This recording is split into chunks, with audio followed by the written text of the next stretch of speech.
বন্ধুরা দেখুন, এই ছোট্ট ছেলেটি রাস্তায় বোতল কুড়াচ্ছিল। তখনই বাচ্চা ছেলেটি খেয়াল করে গাড়ির নিচ দিয়ে টাকা পড়ছে। ছেলেটি টাকাগুলো হাতে তুলে নেয় এবং গাড়ির মালিককে টাকাগুলো দেওয়ার জন্য দরজায় নক করতে থাকে। গাড়ির মালিক টাকাগুলো রেখে দেয়। বাচ্চা ছেলেটি একটি খাবার পানির বোতল দেখিয়ে দেয় এবং ড্রাইভারটিও খুশি মনে ছেলেটির হাতে বোতলটি দিয়ে দেয়। বাচ্চা ছেলেটি গাড়িতে একটি রুটি দেখতে পায়। ড্রাইভার সাহেব রুটিটিও বাচ্চাটির হাতে তুলে দেয়। রুটিটি পেয়ে বাচ্চাটি অনেক খুশি এবং সেখান থেকে দূরে চলে যায়। ড্রাইভার সাহেব খেয়াল করে বাচ্চা ছেলেটি তার বোতলের ব্যাগটা ওখানে রেখে চলে গিয়েছে। এদিকে বাচ্চা ছেলেটি খাবার এখানে নিয়ে তার বুড়ি মাকে খাওয়াচ্ছে। তারা দুইজনেই অনেক ক্ষুধার্ত ছিল, তাই তারা তৃপ্তি নিয়ে খাবারগুলো খায়। অন্যদিকে ড্রাইভার ভাইটি তার বোতলের ব্যাগটি ফিরিয়ে দেওয়ার জন্য এসেছিল।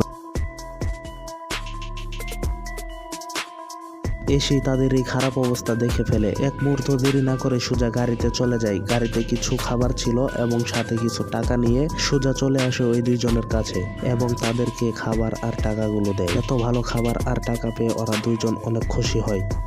তো বন্ধুরা, এই ভালো লোকটির